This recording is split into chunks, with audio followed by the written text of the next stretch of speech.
واخيرا قربت المباراه اللي غينتقم فيها المنتخب المغربي من المنتخب الفرنسي. الاسود غادي ينتقموا ان شاء الله باذن الله من الديوب.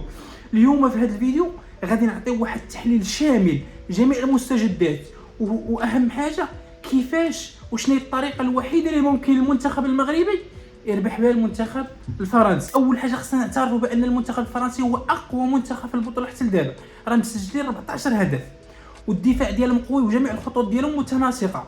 يعني جميع المراكز عندهم افضل لاعب في العالم. تخيل معايا مثلا غير الهجوم، عندهم افضل لاعب في ريال مدريد اللي هو مبابي، وعندهم افضل لاعب في باريس سان جيرمان اللي هو عثمان ديمبيلي، وعندهم افضل لاعب في بايرن ميونخ اللي هو اوليسي، وعندهم يعني جميع المراكز عندهم فيها لعابه قويين.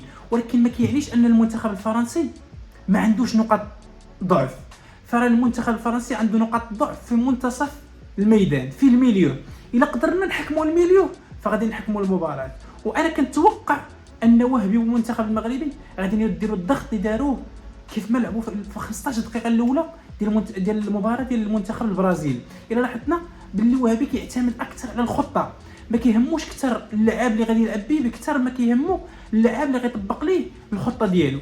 وحقيقه انا اللي كنت غنكون متفائل في شي حاجه فانا متفائل في المدرب، وعندي ثقه كبيره في المدرب محمد وهبي غيخرج لنا شي خطه او شي تكتيك اللي فريمون غادي يحاول يعنكش المنتخب الفرنسي، غادي يحاول يشللهم، لانهم كاين عندهم شي لعابه اللي كيلعبوا عليهم بزاف، بحال مثلا اوليسي في الظهير راه دائما هو اللي كيلعبوا عليه، هو اللي كيبنيو عليه الكره.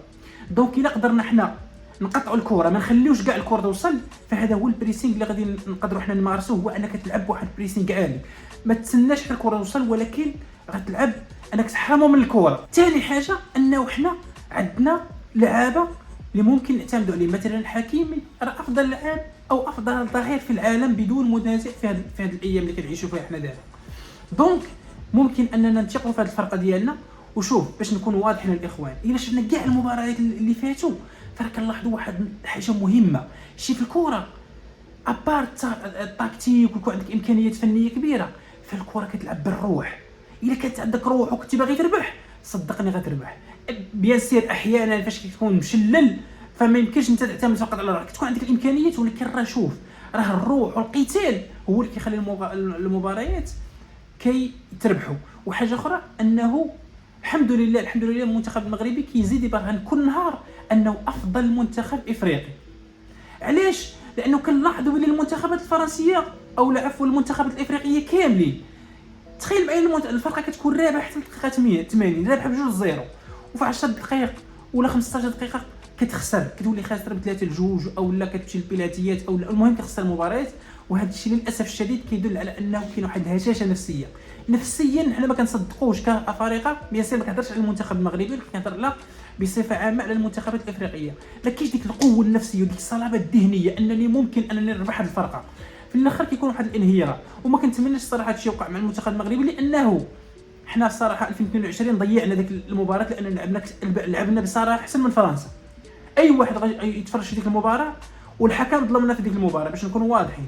ان شاء الله في هذه المباراه غاديين ننتقموا من الخساره ديالنا اللي خسرنا في نصف النهائي وكنا كنستحقوا ندوزوا للفينال في 2022 في قطر.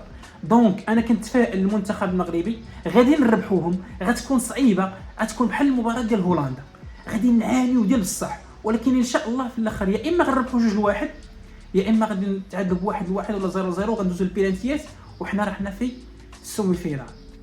ان شاء الله الفيديو الماجي غنهضروا على الحكام، شكون هو الحكام وشنو التاريخ ديالهم. دونك الا كان كيعجبكم هادشي اللي كنهضروا فيه خليوا لي ابوني وجيم، وانا معكم ان شاء الله، ما كاين غير الفيديوهات.